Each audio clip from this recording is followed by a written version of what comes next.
Clyde si Nick ng huling pagkakataon, pakawalan siya ng 6:00 ng umaga kundi ay mamamatay ang lahat. Si Clyde ay inihatid sa pinakamahigpit na solitary ng maraming bilang ng mga gwardya.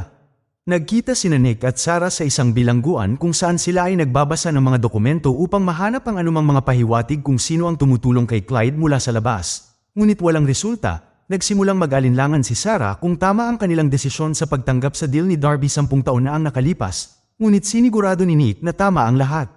Ang kawani ng DA ay nanatili hanggang 6:00 ng umaga, pagkatapos ay pinauwi ni Nick ang lahat upang magpahinga.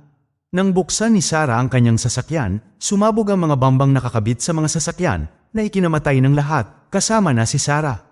Dahil nakakulong pa si Clyde, sigurado si Nick na may tumutulong sa kanya. 6 na opisyal ang napatay. Nakipagkita sina Nick at Jonas sa alkalde na hindi maisip kung paano nagagawa ng isang bilanggo ang labis na pinsala. Itinalaga niya ang